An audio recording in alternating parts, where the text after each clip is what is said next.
El 18 de junio de 1994, Clara Montes, una brillante estudiante de periodismo de 19 años, salió de la biblioteca de la facultad en Buenos Aires y se desvaneció como si la tierra se la hubiera tragado. Durante 30 años, su caso fue un expediente frío, un fantasma en los pasillos de una comisaría y una herida abierta en el corazón de su familia. El misterio parecía destinado a morir con quienes la recordaban, una pregunta sin respuesta en la ruidosa memoria de una ciudad. Hasta que un pequeño diario, olvidado en una caja de objetos personales, cambiólo todo, revelando que Clara no fue una víctima al azar, sino una joven que se había acercado demasiado a una verdad peligrosa.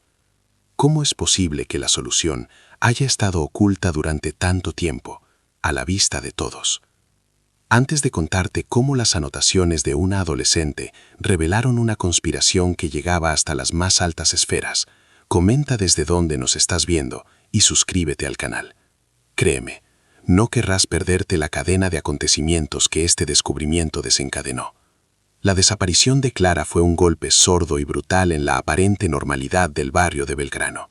No hubo petición de rescate, ni testigos, ni una sola llamada. Simplemente no llegó a casa.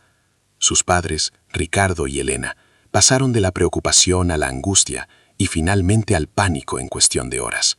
La policía, sin embargo, no compartió su urgencia. El comisario a cargo, un hombre hastiado de la vieja escuela, catalogó el caso casi de inmediato como una fuga voluntaria. Una chica joven, idealista, que seguramente se había escapado con un novio o se había unido a alguna comuna.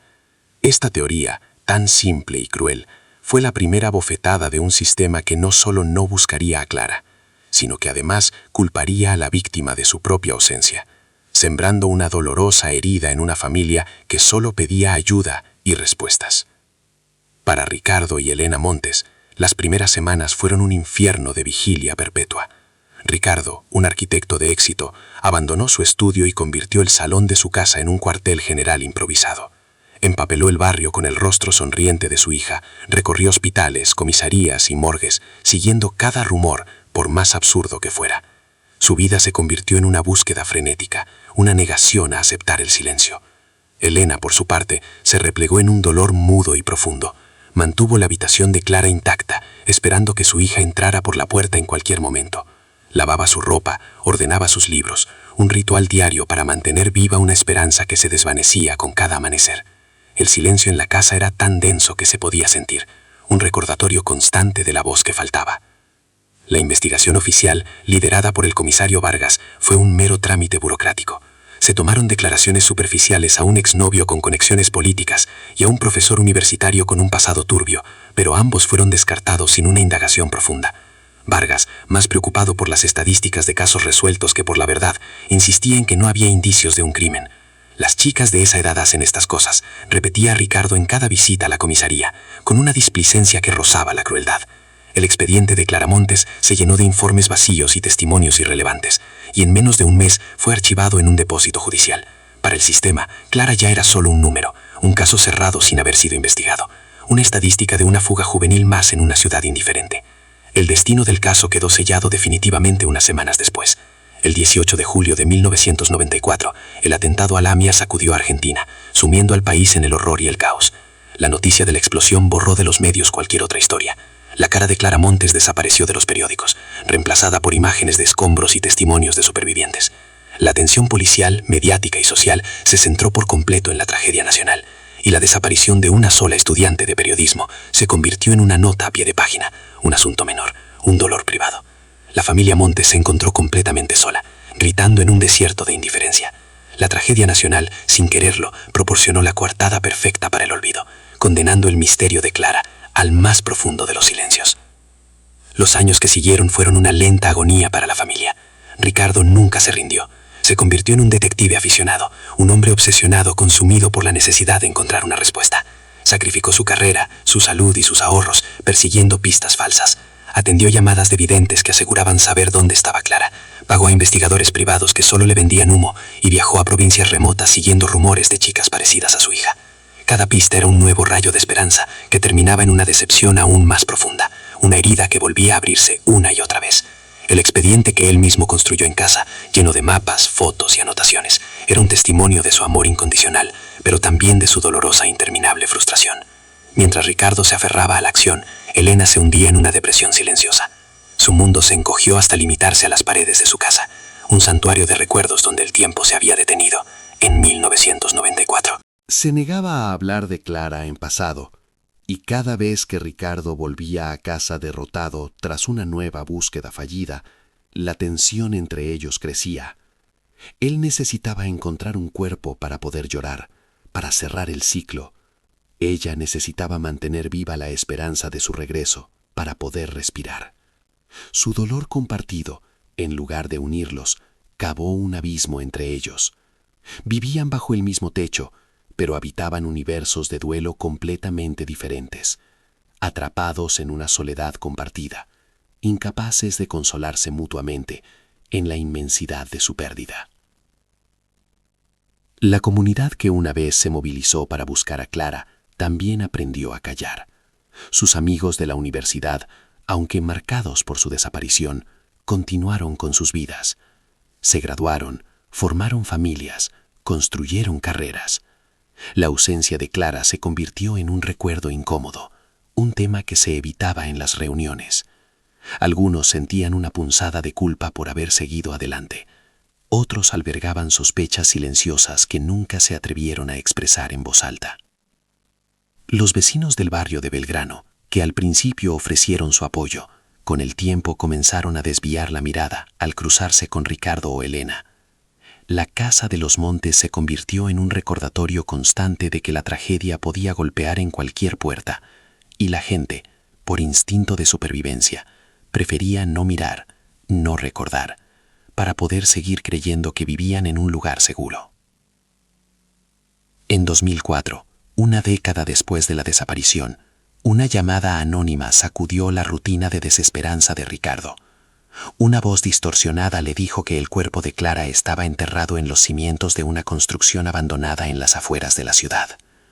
La noticia, filtrada a la prensa, reavivó brevemente el interés mediático. Por unos días, las cámaras de televisión volvieron a rodear a la familia Montes. Se organizó una excavación con perros y maquinaria pesada. Ricardo y Elena observaron durante horas, bajo un sol abrasador, cómo la tierra era removida, con una mezcla de terror y una dolorosa esperanza. Pero, una vez más, no encontraron nada. El terreno estaba vacío. La pista resultó ser una broma cruel o un intento de desviar la atención. La decepción fue tan devastadora que casi acababa con las últimas fuerzas de Ricardo. Aquella falsa alarma marcó un punto de inflexión. Ricardo, ya con la salud debilitada por años de estrés y noches sin dormir, pareció aceptar por primera vez la posibilidad de que nunca encontraría la verdad. Su lucha obsesiva se transformó en una resignación silenciosa y amarga. Dejó de perseguir cada rumor y guardó sus archivos y mapas en el sótano. El expediente oficial, cubierto de polvo en un archivo judicial, y el expediente personal de Ricardo, guardado en la oscuridad de su casa, se convirtieron en dos monumentos paralelos al fracaso. Uno representaba la indiferencia de un sistema corrupto. El otro, el amor inagotable de un padre que lo había intentado todo y había fracasado. La historia de Clara Montes parecía definitivamente cerrada, destinada a ser solo una leyenda urbana más de Buenos Aires, un susurro de advertencia para las generaciones futuras. 20 años pasaron en un suspiro de resignación. Llegó el año 2024, y el caso de Clara Montes era poco más que una nota a pie de página en los anales de los crímenes sin resolver de Buenos Aires. Ricardo y Elena eran ahora dos ancianos que se movían como fantasmas por una casa demasiado grande y silenciosa.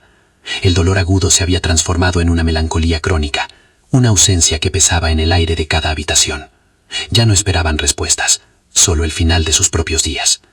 La ciudad había cambiado, las tecnologías habían avanzado, pero para ellos, el tiempo se había congelado en aquella tarde de junio de 1994. El mundo había seguido adelante, pero ellos se habían quedado atrapados en el ámbar del día en que su hija no volvió a casa. Fue entonces cuando apareció Sofía Navarro, una joven documentalista que estaba produciendo una serie de podcasts sobre Los Olvidados. casos fríos que la justicia y la memoria colectiva habían abandonado.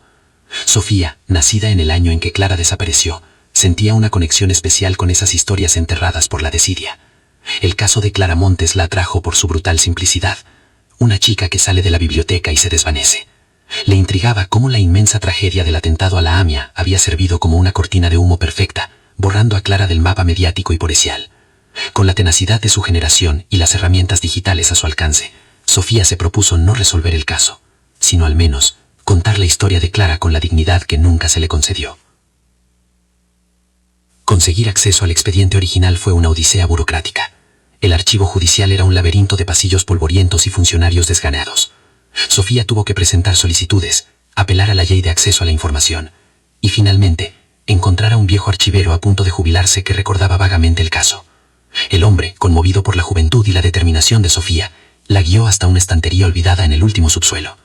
Allí estaba, una carpeta de cartón atada con una cuerda deshilacada, con una etiqueta amarillenta que apenas dejaba leer Montes, Clara.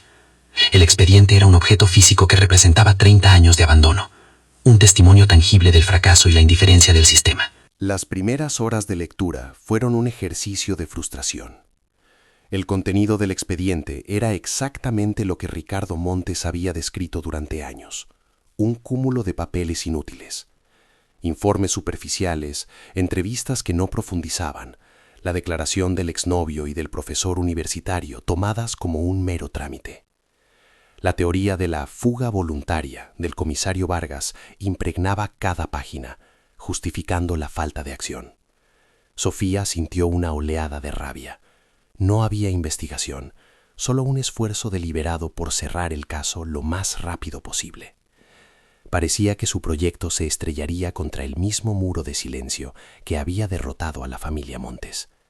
Estaba a punto de archivar la idea, considerando la otra trágica historia sin resolución posible. Fue una nota al margen, casi ilegible en el informe de la requisa de la taquilla de Clara en la universidad, lo que llamó su atención. Mencionaba una caja de efectos personales sin relevancia para la investigación, que había sido enviada al depósito de pruebas. A diferencia de los policías de 1994, que buscaban cartas de amor o billetes de autobús, Sofía se preguntó qué podría haber en esa caja que ellos hubieran pasado por alto. Su instinto periodístico le dijo que la clave no estaba en lo que la policía había investigado, sino precisamente en lo que habían ignorado. Con renovada energía, inició un nuevo periplo burocrático para localizar esa caja, una pieza olvidada del puzzle que nadie se había molestado en mirar durante 3 décadas. Tras 2 semanas de insistencia, la caja apareció. Era una simple caja de cartón, sellada con cinta adhesiva que se deshacía al tacto. Dentro, el olor a papel viejo y a tiempo detenido. Había libros de texto de periodismo, apuntes de clase, un par de fotografías de amigos y un ejemplar gastado de Operación Masacre, de Rodolfo Walsh, un libro que era casi una biblia para los estudiantes de periodismo de investigación. Y al fondo, bajo un fajo de hojas de una materia sobre historia argentina contemporánea, encontró un pequeño diario de tapa dura y color azul. No figuraba en el inventario oficial. Era un objeto que a los ojos de la policía no existía. Sofía sintió un escalofrío. Tenía en sus manos la voz de Clara, congelada en el tiempo. Se sentó en el suelo del archivo y comenzó a leer. Las primeras páginas eran un reflejo del alma de una joven de 19 años. Hablaba de sus sueños, de sus miedos, de la frustración con un profesor demasiado autoritario, de la emoción de un posible primer amor, de las pequeñas discusiones con sus padres. Eran las confesiones íntimas y universales de una chica que estaba descubriendo el mundo y su lugar en él. Sofía sintió una profunda conexión con Clara, como si estuviera escuchando a una amiga contarle sus secretos. Cada palabra hacía que la injusticia de su desaparición fuera aún más palpable, más dolorosa. Estaba leyendo la vida de alguien que no sabía que sus días estaban contados. Pero a medida que Sofía avanzaba hacia las últimas semanas de vida de Clara, el tono del diario comenzó a cambiar drásticamente. Las reflexiones personales se volvieron escasas, reemplazadas por anotaciones breves y fácticas. La caligrafía, antes cuidada y redonda, se volvió apresurada, casi taquigráfica. Clara ya no hablaba de sus sentimientos, sino de lo que veía. Describía coches que veía aparcados repetidamente en la misma esquina cerca de la facultad. Anotaba horarios de entrada y salida de personas de un edificio de oficinas en el centro y mencionaba nombres de empresas que no tenían ninguna relación aparente con sus estudios. El diario personal se estaba transformando, página a página, en un cuaderno de campo de un investigador. Las últimas 5 páginas no contenían sentimientos, sino datos brutos. Eran listas de matrículas de coches, nombres de empresarios poco conocidos, fechas y horas de reuniones discretas en cafés de la zona financiera. Había esquemas que conectaban sociedades anónimas con figuras políticas de segunda línea y exmilitares. Sofía, con el corazón latiéndole a 1000 por hora, comenzó a teclear esos nombres y matrículas en su ordenador portátil. Los resultados empezaron a arrojar conexiones alarmantes. Empresas fantasma creadas durante la dictadura, directivos vinculados a casos de corrupción de la época y propiedades que habían cambiado de manos en circunstancias sospechosas. Clara no estaba simplemente tomando notas. Estaba siguiendo el rastro de algo oscuro y peligroso. La conclusión golpeó a Sofía con la fuerza de una revelación. Era tan clara como aterradora. Clara Montes no había sido una víctima al azar de un crimen común. No se había fugado. La habían silenciado. Su proyecto de investigación para la facultad, ese que su profesor había calificado de demasiado ambicioso, era real. Se había topado con una red de lavado de dinero que operaba desde las sombras, reciclando fortunas amasadas durante los años más oscuros del país. Su desaparición no fue una tragedia casual. Fue una ejecución extrajudicial para proteger un secreto que valía millones. El caso, que llevaba 30 años muerto, acababa de resucitar, y ahora era infinitamente más grande y peligroso de lo que nadie jamás había imaginado. El 18 de junio de 1994, Clara Montes, una brillante estudiante de periodismo de 19 años, salió de la biblioteca de la facultad en Buenos Aires y se desvaneció como si la tierra se la hubiera tragado. Durante 30 años, su caso fue un expediente frío, un fantasma en los pasillos de una comisaría y una herida abierta en el corazón de su familia. El misterio parecía destinado a morir con quienes la recordaban, una pregunta sin respuesta en la ruidosa memoria de una ciudad. Hasta que un pequeño diario, olvidado en una caja de objetos personales, cambiólo todo, revelando que Clara no fue una víctima al azar, sino una joven que se había acercado demasiado a una verdad peligrosa. ¿Cómo es posible que la solución haya estado oculta durante tanto tiempo, a la vista de todos? Antes de contarte cómo las anotaciones de una adolescente revelaron una conspiración que llegaba hasta las más altas esferas, comenta desde dónde nos estás viendo y suscríbete al canal. Créeme, no querrás perderte la cadena de acontecimientos que este descubrimiento desencadenó. La desaparición de Clara fue un golpe sordo y brutal en la aparente normalidad del barrio de Belgrano. No hubo petición de rescate, ni testigos, ni una sola llamada. Simplemente no llegó a casa. Sus padres, Ricardo y Elena, pasaron de la preocupación a la angustia y finalmente al pánico en cuestión de horas. La policía, sin embargo, no compartió su urgencia. El comisario a cargo, un hombre hastiado de la vieja escuela, catalogó el caso casi de inmediato como una fuga voluntaria. Una chica joven, idealista, que seguramente se había escapado con un novio o se había unido a alguna comuna. Esta teoría, tan simple y cruel, fue la primera bofetada de un sistema que no solo no buscaría a Clara, sino que además culparía a la víctima de su propia ausencia, sembrando una duda dolorosa en una familia que solo pedía ayuda y respuestas. Para Ricardo y Elena Montes, las primeras semanas fueron un infierno de vigilia perpetua. Ricardo, un arquitecto de éxito, abandonó su estudio y convirtió el salón de su casa en un cuartel general improvisado. Empapeló el barrio con el rostro sonriente de su hija, recorrió hospitales, comisarías y morgues, siguiendo cada rumor, por más absurdo que fuera. Su vida se convirtió en una búsqueda frenética, una negación a aceptar el silencio. Elena, por su parte, se replegó en un dolor mudo y profundo. Mantuvo la habitación de Clara intacta, esperando que su hija entrara por la puerta en cualquier momento. Lavaba su ropa, ordenaba sus libros, un ritual diario para mantener viva una esperanza que se desvanecía con cada amanecer. El silencio en la casa era tan denso que se podía sentir, un recordatorio constante de la voz que faltaba. La investigación oficial, liderada por el comisario Vargas, fue un mero trámite burocrático. Se tomaron declaraciones superficiales a un exnovio con conexiones políticas y a un profesor universitario con un pasado turbio, pero ambos fueron descartados sin una indagación profunda. Vargas, más preocupado por las estadísticas de casos resueltos que por la verdad, insistía en que no había indicios de un crimen. «Las chicas de esa edad hacen estas cosas», repetía a Ricardo en cada visita a la comisaría, con una displicencia que rozaba la crueldad. El expediente de Clara Montes se llenó de informes vacíos y testimonios irrelevantes, y en menos de un mes fue archivado en un depósito judicial. Para el sistema, Clara ya era solo un número, un caso cerrado sin haber sido investigado, una estadística de una fuga juvenil más en una ciudad indiferente. El destino del caso quedó sellado definitivamente unas semanas después. El 18 de julio de 1994, el atentado a la AMIA sacudió a Argentina, sumiendo al país en el horror y el caos. La noticia de la explosión borró de los medios cualquier otra historia. La cara de Clara Montes desapareció de los periódicos, reemplazada por imágenes de escombros y testimonios de supervivientes. La atención policial, mediática y social se centró por completo en la tragedia nacional, y la desaparición de una sola estudiante de periodismo se convirtió en una nota a pie de página, un asunto menor, un dolor privado. La familia Montes se encontró completamente sola, gritando en un desierto de indiferencia. La tragedia nacional, sin quererlo, proporcionó la coartada perfecta para el olvido, condenando el misterio de Clara al más profundo de los silencios. Los años que siguieron fueron una lenta agonía para la familia.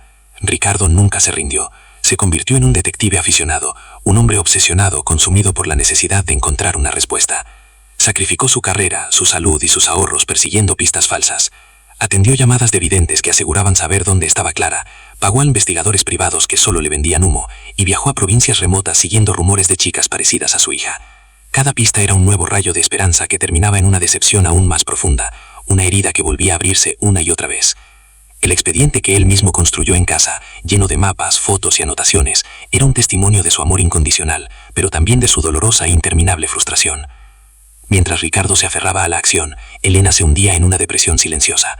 Su mundo se encogió hasta limitarse a las paredes de su casa, un santuario de recuerdos donde el tiempo se había detenido en 1994. Se negaba a hablar de Clara en pasado, y cada vez que Ricardo volvía a casa derrotado tras una nueva búsqueda fallida, la tensión entre ellos crecía. Él necesitaba encontrar un cuerpo para poder llorar, para cerrar el ciclo. Ella necesitaba mantener viva la esperanza de su regreso para poder respirar. Su dolor compartido, en lugar de unirlos, cavó un abismo entre ellos. Vivían bajo el mismo techo, pero habitaban universos de duelo completamente diferentes, atrapados en una soledad compartida, incapaces de consolarse mutuamente en la inmensidad de su pérdida. La comunidad que una vez se movilizó para buscar a Clara, también aprendió a callar. Sus amigos de la universidad, aunque marcados por su desaparición, continuaron con sus vidas. Se graduaron, formaron familias, construyeron carreras. La ausencia de Clara se convirtió en un recuerdo incómodo, un tema que se evitaba en las reuniones. Algunos sentían una punzada de culpa por haber seguido adelante. Otros albergaban sospechas silenciosas que nunca se atrevieron a expresar en voz alta. Los vecinos del barrio de Belgrano, que al principio ofrecieron su apoyo, con el tiempo comenzaron a desviar la mirada al cruzarse con Ricardo o Elena. La casa de los Montes se convirtió en un recordatorio constante de que la tragedia podía golpear en cualquier puerta. Y la gente, por instinto de supervivencia, prefería no mirar, no recordar, para poder seguir creyendo que vivían en un lugar seguro. En 2004, una década después de la desaparición, una llamada anónima sacudió la rutina de desesperanza de Ricardo. Una voz distorsionada le dijo que el cuerpo de Clara estaba enterrado en los cimientos de una construcción abandonada en las afueras de la ciudad. La noticia, filtrada a la prensa, reavivó brevemente el interés mediático. Por unos días, las cámaras de televisión volvieron a rodear a la familia Montes. Se organizó una excavación con perros y maquinaria pesada. Ricardo y Elena observaron durante horas, bajo un sol abrasador, cómo la tierra era removida, con una mezcla de terror y una dolorosa esperanza. Pero, una vez más, no encontraron nada. El terreno estaba vacío. La pista resultó ser una broma cruel o un intento de desviar la atención. La decepción fue tan devastadora que casi acaba con las últimas fuerzas de Ricardo. Aquella falsa alarma marcó un punto de inflexión. Ricardo, ya con la salud debilitada por años de estrés y noches sin dormir, pareció aceptar por primera vez la posibilidad de que nunca encontraría la verdad. Su lucha obsesiva se transformó en una resignación silenciosa y amarga.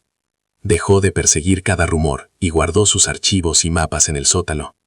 El expediente oficial, cubierto de polvo en un archivo judicial, y el expediente personal de Ricardo, guardado en la oscuridad de su casa, se convirtieron en dos monumentos paralelos al fracaso. Uno representaba la indiferencia de un sistema corrupto. El otro, el amor inagotable de un padre que lo había intentado todo y había fracasado. La historia de Clara Montes parecía definitivamente cerrada, destinada a ser solo una leyenda urbana más de Buenos Aires, un susurro de advertencia para las generaciones futuras. Con la verdad en sus manos, Sofía sintió el peso de 30 años de silencio. Sabía que no podía simplemente publicar la historia. Necesitaba construir un caso irrefutable, uno que ni el poder ni el tiempo pudieran desmantelar.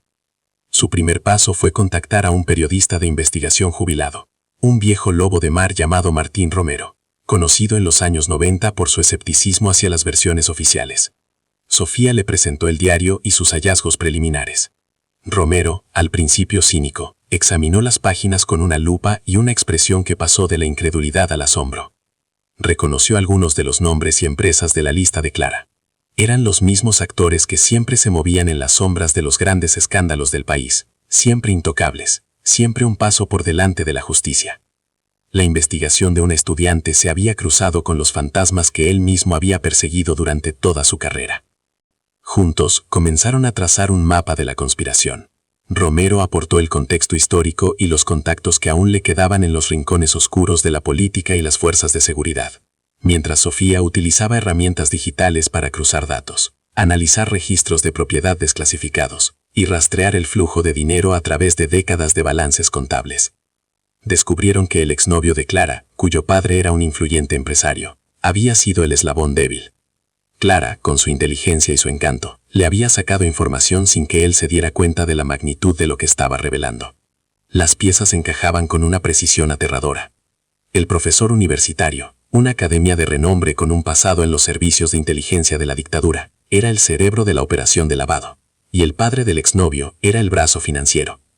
El mayor desafío era encontrar una prueba humana, un testimonio que pudiera corroborar los documentos y las anotaciones del diario.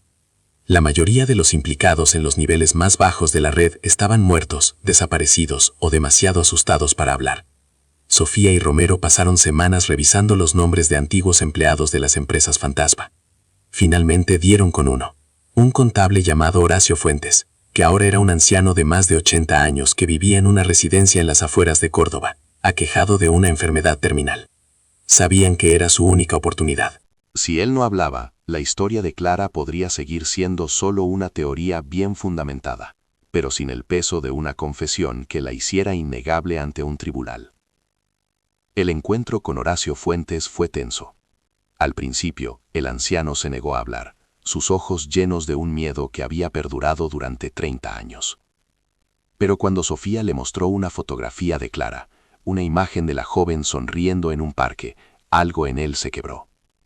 Con la voz entrecortada por la emoción y la enfermedad, comenzó a confesar.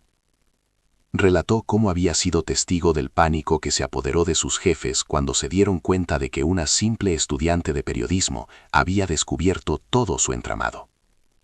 No planeaban matarla, insistió.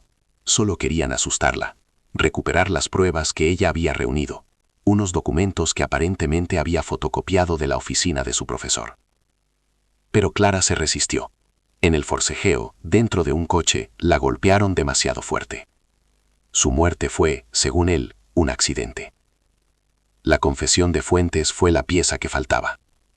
No solo confirmó la teoría, sino que proporcionó el detalle más macabro de todos. Describió cómo, en una noche de pánico, llevaron el cuerpo de Clara a una obra en construcción en el barrio de Puerto Madero, una zona que en 1994 comenzaba su transformación en un distrito de lujo. El edificio, financiado por una de sus empresas fantasma, estaba en la fase de cimentación. Enterraron su cuerpo bajo lo que se convertiría en el pilar central del aparcamiento subterráneo. La verdad era monstruosa. Durante 30 años, cientos de personas habían aparcado sus coches cada día sobre la tumba secreta de Clara Montes, un símbolo perfecto de cómo la ciudad había construido su modernidad sobre los secretos y los crímenes de su pasado. Con la confesión grabada y las pruebas documentales organizadas, Sofía se enfrentó a la tarea más difícil, contarle la verdad a Ricardo y Elena. Se reunió con ellos en el mismo salón que 30 años atrás había sido el cuartel general de una búsqueda desesperada. Les mostró el diario, les explicó la investigación de su hija y con una delicadeza infinita les relató la confesión de Horacio Fuentes. Para Ricardo, la noticia fue un golpe devastador, pero a la vez una liberación, el final de la incertidumbre. Por fin sabía qué le había pasado a su hija. Lloró por primera vez en décadas, no de desesperación, sino de un dolor puro y definitivo. Elena, en cambio, se quedó en silencio, con la mirada perdida. La esperanza a la que se había aferrado durante 30 años acababa de morir, y con ella una parte de su alma. La verdad los había encontrado, pero la paz aún estaba muy lejos. El día que se emitió el primer episodio del podcast de Sofía, Argentina se paralizó. La historia de Clara Montes, la estudiante olvidada, explotó en los medios de comunicación y en las redes sociales. La narración de Sofía, que entrelazaba la voz de Clara a través de su diario, con las pruebas de la conspiración y los fragmentos de la confesión de Fuentes, era demoledora. La reacción pública fue de indignación masiva. La gente no solo estaba horrorizada por el crimen, sino también por la complicidad y el silencio que lo habían protegido durante tanto tiempo. El caso se convirtió en un símbolo de la impunidad que aún persistía en el país. El exnovio y su padre, ahora respetados miembros de la alta sociedad, y el profesor, un venerado intelectual, vieron sus rostros en todos los noticieros. El pasado, que creían enterrado bajo hormigón y olvido, había vuelto para reclamar su deuda. La presión judicial y mediática fue abrumadora. En menos de 24 horas, la Fiscalía reabrió oficialmente el caso de Clara Montes, asignando a un equipo especial de delitos complejos. El juez ordenó la detención preventiva del exnovio, ahora un empresario millonario, de su padre, un anciano patriarca que se movía en los círculos más exclusivos del poder, y del profesor universitario, cuya reputación académica se hizo añicos en cuestión de minutos. Las imágenes de estos hombres, antes intocables, siendo escoltados por la policía, conmocionaron a un país que se había acostumbrado a su impunidad. La verdad, desenterrada por una documentalista y el diario de una joven valiente, demostró ser más poderosa que 30 años de silencio, dinero e influencias. La excavación en el aparcamiento del edificio de Puerto Madero se convirtió en un evento nacional. Se acordona la zona, y bajo la atenta mirada de decenas de cámaras de televisión y un silencio sepulcral, un equipo de antropólogos forenses comenzó a perforar el hormigón. Ricardo y Elena Montes estaban allí, sostenidos por Sofía. No querían ver, pero no podían irse. Después de horas de trabajo, bajo el pilar central, los restos fueron encontrados. Estaban envueltos en la misma ropa que Clara llevaba el día que desapareció. Junto a ellos, un pequeño colgante de plata con una inicial, un regalo que Elena le había hecho en su 18º cumpleaños. En ese momento, frente a la confirmación física de la muerte de su hija, el dolor de 30 años se condensó en un solo instante de una crudeza insoportable. Ya no había espacio para la duda ni para la esperanza. Solo quedaba la certeza. El juicio fue uno de los más seguidos de... La defensa intentó desacreditar la confesión de Horacio Fuentes, argumentando que era el desvarío de un anciano senil, y trató de presentar el diario de Clara como las fantasías de una adolescente. Pero las pruebas documentales que Sofía y Romero habían reunido eran irrefutables. Los registros de propiedad, las transferencias bancarias y los testimonios de otros exempleados que, envalentonados por la repercusión del caso, decidieron hablar, tejieron una red de evidencias que no dejaba lugar a dudas.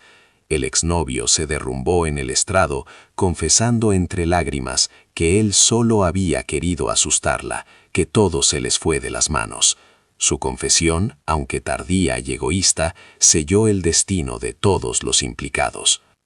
El comisario Vargas, ya jubilado y viviendo en una tranquila localidad costera, también fue llamado a declarar. Su testimonio fue un patético espectáculo de evasivas y no recuerdo.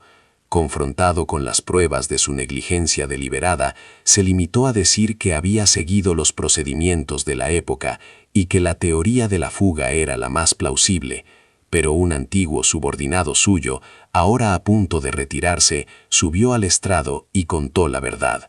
Vargas había recibido una llamada desde muy arriba, a los pocos días de la desaparición, ordenándole que dejara de investigar. El caso de Clara Montes no solo había sido un asesinato, sino también un encubrimiento orquestado desde las mismas estructuras que debían proteger a los ciudadanos. La corrupción que mató a Clara era la misma que había garantizado la impunidad de sus asesinos. La sentencia fue histórica. El profesor y el padre del exnovio fueron condenados a cadena perpetua como autores intelectuales del secuestro y homicidio. El exnovio recibió una pena de 25 años como partícipe necesario. Horacio Fuentes, debido a su enfermedad terminal y su colaboración, recibió una condena simbólica y arresto domiciliario. El comisario Vargas fue procesado por encubrimiento e incumplimiento de los deberes de funcionario público. La justicia, aunque tardía, llegó de forma contundente. Para la sociedad argentina, el veredicto fue más que una simple condena, fue un acto de catarsis colectiva, una señal de que, a veces, a pesar de todo, los buenos pueden ganar y los secretos no duran para siempre. Unos meses después de la sentencia, Ricardo y Elena Montes, junto a Sofía, esparcieron las cenizas de Clara en un pequeño y tranquilo parque que ella solía frecuentar. Fue una ceremonia íntima, sin cámaras ni periodistas. Por primera vez en 30 años, Ricardo no hablaba de su hija con la rabia de la injusticia, sino con la tristeza serena de la memoria. Elena, que había vivido en un silencio de dolor, le contó a Sofía anécdotas de la infancia de Clara, recordando su risa, su curiosidad infinita, su manía de subrayar libros con lápices de colores. No era un final feliz, porque nada podía devolverles a su hija, pero era un cierre, un punto final a una historia de terror que les había robado media vida. Por fin podían empezar a llorar a Clara, no como una desaparecida, sino como la hija que fue. El caso de Clara Montes cambió las cosas. Inspiró la creación de una unidad especial de casos fríos dentro de la Policía Federal, dedicada a revisar viejos expedientes con nuevas tecnologías y una nueva perspectiva. La beca de periodismo de investigación que se creó en su nombre en la universidad se convirtió en una de las más prestigiosas del país, financiando a jóvenes que, como Clara, creían en el poder de la verdad para cambiar el mundo. Su historia se convirtió en un caso de estudio en las facultades de Derecho y Periodismo, un ejemplo de la persistencia de la memoria frente al poder y el olvido. Clara, la chica que fue silenciada por acercarse demasiado a la verdad, se convirtió 30 años después de su muerte en una voz que inspiraba a toda una nueva generación. Sofía Navarro nunca volvió a ser la misma. El caso la había transformado. Siguió produciendo su podcast, contando las historias de otros olvidados, pero siempre llevó consigo la lección de Clara, que detrás de cada expediente polvoriento hay una vida truncada y una familia rota esperando una respuesta. Su trabajo le valió el reconocimiento nacional e internacional, pero para ella el mayor premio fue el abrazo silencioso que Ricardo Montes le dio el día de la sentencia, un gesto que transmitía una gratitud que las palabras no podían expresar. Había empezado buscando una buena historia y terminó encontrando una causa, devolviendo la dignidad a una víctima y un poco de fe en la justicia a un país que la necesitaba desesperadamente. El edificio de Puerto Madero sigue en pie, un lujoso complejo de oficinas y apartamentos, pero ahora una pequeña placa de bronce en su entrada recuerda a todos los que pasan por allí lo que yace en sus cimientos. Dice simplemente, en memoria de Clara Montes, 1975-1994, una joven periodista que buscó la verdad hasta sus últimas consecuencias. Su luz nunca se apagó. Es un recordatorio permanente de que las ciudades, como las personas, tienen memoria y que los fantasmas del pasado siempre encuentran la manera de regresar para contarnos sus historias, exigiendo no venganza, sino simplemente ser recordados. La verdad, al final, siempre encuentra un camino para salir a la superficie. Aquel día, Buenos Aires comprendió que no hay crímenes olvidados, solo verdades esperando la voz correcta para ser contadas, y que la memoria de una sola joven idealista podía, incluso 30 años después, hacer temblar los cimientos de un país. La historia de Clara es un testimonio de que la lucha por la justicia, por muy larga y dolorosa que sea, nunca es en vano. Su legado nos recuerda que la ausencia de un cuerpo no significa la ausencia de un crimen y que el silencio nunca puede ser la respuesta final. La verdad, aunque enterrada bajo décadas de mentiras y hormigón, siempre, de una forma u otra, acaba por encontrar su voz y hacerse escuchar. Si crees que ninguna víctima debe ser olvidada y que la búsqueda de la verdad es fundamental, por favor, comparte este video. No te olvides de suscribirte para más investigaciones profundas sobre casos que necesitan ser contados. Gracias por escuchar. Con la verdad en sus manos, Sofía sintió el peso de 30 años de silencio. Sabía que no podía simplemente publicar la historia. Necesitaba construir un caso irrefutable, uno que ni el poder ni el tiempo pudieran desmantelar. Su primer paso fue contactar a un periodista de investigación jubilado, un viejo lobo de mar llamado Martín Romero, conocido en los años 90 por su escepticismo hacia las versiones oficiales. Sofía le presentó el diario y sus hallazgos preliminares. Romero, al principio cínico, examinó las páginas con una lupa y una expresión que pasó de la incredulidad al asombro. Reconoció algunos de los nombres y empresas de la lista de Clara. Eran los mismos actores que siempre se movían en las sombras de los grandes escándalos del país, siempre intocables, siempre un paso por delante de la justicia. La investigación de una estudiante se había cruzado con los fantasmas que él mismo había perseguido durante toda su carrera. Juntos comenzaron a trazar un mapa de la conspiración. Romero aportó el contexto histórico y los contactos que aún le quedaban en los rincones oscuros de la política y las fuerzas de seguridad, mientras Sofía utilizaba herramientas digitales para cruzar datos, analizar registros de propiedad desclasificados y rastrear el flujo de dinero a través de décadas de balances contables. Descubrieron que el exnovio de Clara, cuyo padre era un influyente empresario, había sido el eslabón débil. Clara, con su inteligencia y su encanto, le había sacado información sin que él se diera cuenta de la magnitud de lo que estaba revelando. Las piezas encajaban con una precisión aterradora. El profesor universitario, un académico de renombre con un pasado en los servicios de inteligencia de la dictadura, era el cerebro de la operación de lavado, y el padre del exnovio era el brazo financiero. El mayor desafío era encontrar una prueba humana, un testimonio que pudiera corroborar los documentos y las anotaciones del diario. La mayoría de los implicados en los niveles más bajos de la red estaban muertos, desaparecidos o demasiado asustados para hablar. Sofía y Romero pasaron semanas revisando los nombres de antiguos empleados de las empresas fantasma. Finalmente dieron con uno, un contable llamado Horacio Fuentes, que ahora era un anciano de más de 80 años que vivía en una residencia en las afueras de Córdoba, aquejado de una enfermedad terminal. Sabían que era su única oportunidad. Si él no hablaba, la historia de Clara podría seguir siendo solo una teoría bien fundamentada, pero sin el peso de una confesión que la hiciera innegable ante un tribunal. El encuentro con Horacio Fuentes fue tenso. Al principio, el anciano se negó a hablar, sus ojos llenos de un miedo que había perdurado durante 30 años. Pero cuando Sofía le mostró una fotografía de Clara, una imagen de la joven sonriendo en un parque, algo en él se quebró. Con la voz entrecortada por la emoción y la enfermedad, comenzó a confesar. Relató cómo había sido testigo del pánico que se apoderó de sus jefes cuando se dieron cuenta de que una simple estudiante de periodismo había descubierto todo su entramado. No planeaban matarla, insistió. Solo querían asustarla, recuperar las pruebas que ella había reunido, unos documentos que aparentemente había fotocopiado de la oficina de su profesor. Pero Clara se resistió. En el forcejeo, dentro de un coche, la golpearon demasiado fuerte.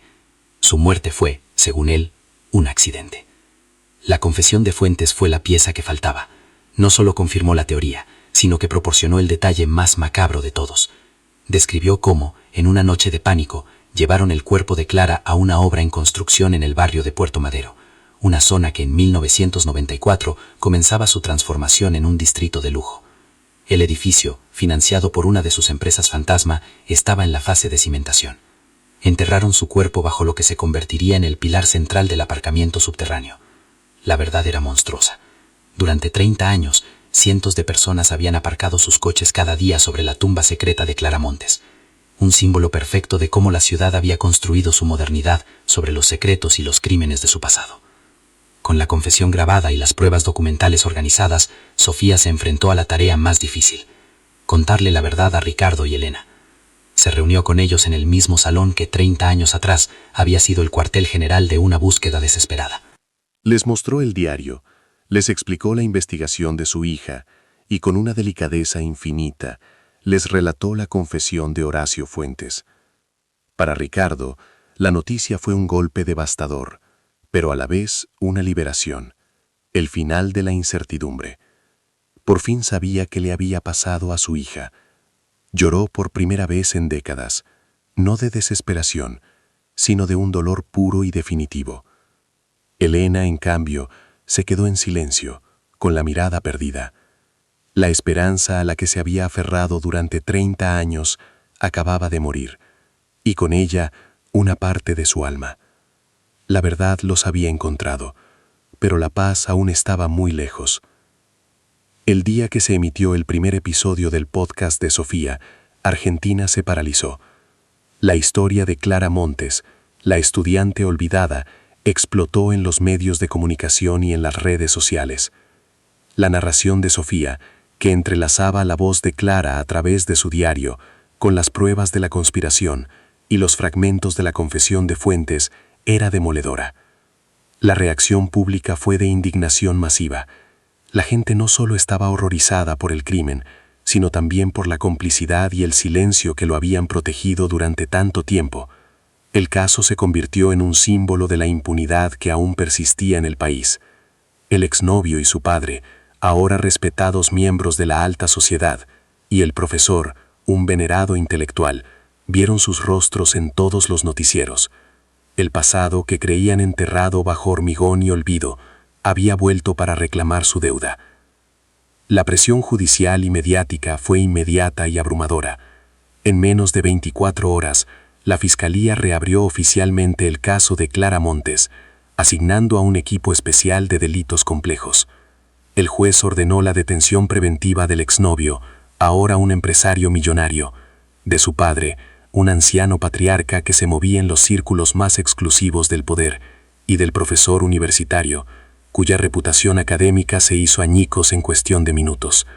Las imágenes de estos hombres, antes intocables, siendo escoltados por la policía, conmocionaron a un país que se había acostumbrado a su impunidad.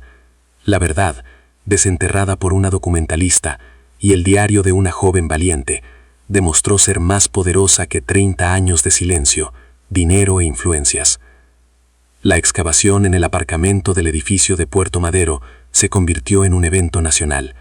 Se acordonó la zona, y bajo la atenta mirada de decenas de cámaras de televisión y un silencio sepulcral, un equipo de antropólogos forenses comenzó a perforar el hormigón. Ricardo y Elena Montes estaban allí, sostenidos por Sofía. No querían ver, pero no podían irse. Después de horas de trabajo, bajo el pilar central, los restos fueron encontrados. Estaban envueltos en la misma ropa que Clara llevaba el día que desapareció. Junto a ellos, un pequeño colgante de plata con una inicial, un regalo que Elena le había hecho en su 18º cumpleaños. En ese momento, frente a la confirmación física de la muerte de su hija, el dolor de 30 años se condensó en un solo instante de una crudeza insoportable. Ya no había espacio para la duda ni para la esperanza, solo quedaba la certeza. El juicio fue uno de los más seguidos de la historia reciente de Argentina. La defensa intentó desacreditar la confesión de Horacio Fuentes, argumentando que era el desvarío de un anciano senil, y trató de presentar el diario de Clara como las fantasías de un adolescente. Pero las pruebas documentales que Sofía y Romero habían reunido eran irrefutables. Los registros de propiedad, las transferencias bancarias y los testimonios de otros exempleados que, envalentonados por la repercusión del caso, decidieron hablar, tejieron una red de evidencias que no dejaba lugar a dudas. El exnovio se derrumbó en el estrado, confesando entre lágrimas que él solo había querido asustarla, que todo se les fue de las manos. Su confesión, aunque tardía y egoísta, selló el destino de todos los implicados. El comisario Vargas, ya jubilado y viviendo en una tranquila localidad costera, también fue llamado a declarar. Su testimonio fue un patético espectáculo de evasiones y no recuerdo. Confrontado con las pruebas de su negligencia deliberada, se limitó a decir que había seguido los procedimientos de la época y que la teoría de la fuga era la más plausible. Pero un antiguo subordinado suyo, ahora a punto de retirarse, subió al estrado y contó la verdad. Vargas había recibido una llamada, desde muy arriba, a los pocos días de la desaparición, ordenándole que dejara de investigar. El caso de Clara Montes no solo había sido un asesinato, sino también un encubrimiento orquestado desde las mismas estructuras que debían proteger a los ciudadanos. La corrupción que mató a Clara era la misma que había garantizado la impunidad de sus asesinos. La sentencia fue histórica. El profesor y el padre del exnovio fueron condenados a cadena perpetua como autores intelectuales del secuestro y homicidio. El exnovio recibió una pena de 25 años como partícipe necesario. Horacio Fuentes, debido a su enfermedad terminal y su colaboración, recibió una condena simbólica y arresto domiciliario. El comisario Vargas fue procesado por encubrimiento e incumplimiento de los deberes de funcionario público. La justicia, aunque tardía, llegó de forma contundente. Para la sociedad argentina, el veredicto fue más que una simple condena. Fue un acto de catarsis colectiva, una señal de que a veces, a pesar de todo, los buenos pueden ganar y los secretos no duran para siempre. Unos meses después de la sentencia, Ricardo y Elena Montes, junto a Sofía, esparcieron las cenizas de Clara en un pequeño y tranquilo parque que ella solía frecuentar. Fue una ceremonia íntima, sin cámaras ni periodistas. Por primera vez en 30 años, Ricardo no hablaba de su hija con la rabia de la injusticia, sino con la tristeza serena de la memoria. Elena, que había vivido en un silencio de dolor, le contó a Sofía anécdotas de la infancia de Clara, recordando su risa, su curiosidad infinita, su manía de subrayar libros con lápices de colores. No era un final feliz, porque nada podía devolverles a su hija, pero era un cierre, un punto final a una historia de terror que les había robado media vida. Por fin, podían empezar a llorar a Clara, no como una desaparecida, sino como la hija que fue. El caso de Clara Montes cambió las cosas. Inspiró la creación de una unidad especial de casos fríos dentro de la Policía Federal, dedicada a revisar viejos expedientes con nuevas tecnologías y una nueva perspectiva. La beca de periodismo de investigación que se creó en su nombre en la universidad se convirtió en una de las más prestigiosas del país, financiando a jóvenes que, como Clara, creían en el poder de la verdad para cambiar el mundo. Su historia se convirtió en un caso de estudio en las facultades de Derecho y Periodismo, un ejemplo de la persistencia de la memoria frente al poder y el olvido. Clara, la chica que fue silenciada por acercarse demasiado a la verdad, se convirtió, 30 años después de su muerte, en una voz que inspiraba a toda una nueva generación.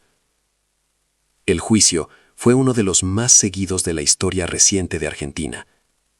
La defensa intentó desacreditar la confesión de Horacio Fuentes, argumentando que era el desvarío de un anciano senil, y trató de presentar el diario de Clara como las fantasías de una adolescente.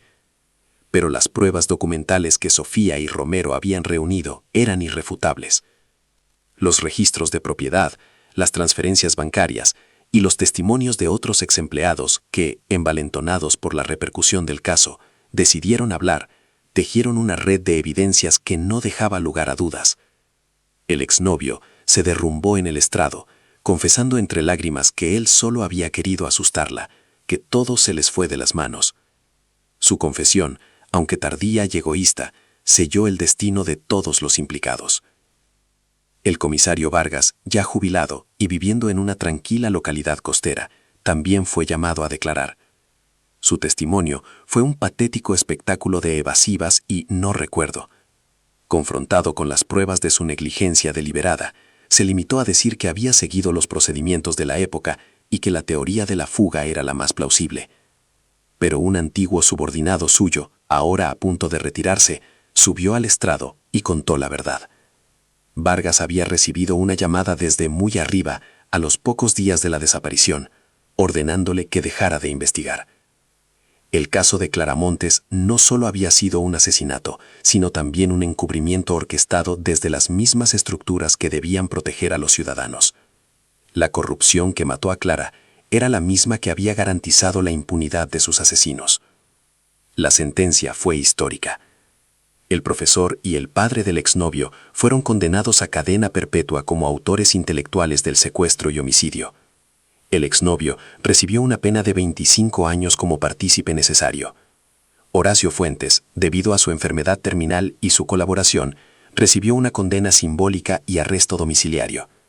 El comisario Vargas fue procesado por encubrimiento e incumplimiento de los deberes de funcionario público. La justicia, aunque tardía, llegó de forma contundente. Para la sociedad argentina, el veredicto fue más que una simple condena. Fue un acto de catarsis colectiva, una señal de que a veces, a pesar de todo, los buenos pueden ganar y los secretos no duran para siempre. Unos meses después de la sentencia, Ricardo y Elena Montes, junto a Sofía, esparcieron las cenizas de Clara en un pequeño y tranquilo parque que ella solía frecuentar. Fue una ceremonia íntima, sin cámaras ni periodistas. Por primera vez en 30 años, Ricardo no hablaba de su hija con la rabia de la injusticia, sino con la tristeza serena de la memoria. Elena, que había vivido en un silencio de dolor, le contó a Sofía anécdotas de la infancia de Clara, recordando su risa, su curiosidad infinita, su manía de subrayar libros con lápices de colores. No era un final feliz, porque nada podía devolverles a su hija, pero era un cierre, un punto final a una historia de terror que les había robado media vida. Por fin, podían empezar a llorar a Clara no como una desaparecida, sino como la hija que fue. El caso de Clara Montes cambió las cosas. Inspiró la creación de una unidad especial de casos fríos dentro de la Policía Federal, dedicada a revisar viejos expedientes con nuevas tecnologías y una nueva perspectiva. La beca de periodismo de investigación que se creó en su nombre en la universidad se convirtió en una de las más prestigiosas del país, financiando a jóvenes que, como Clara, creían en el poder de la verdad para cambiar el mundo. Su historia se convirtió en un caso de estudio en las facultades de Derecho y Periodismo.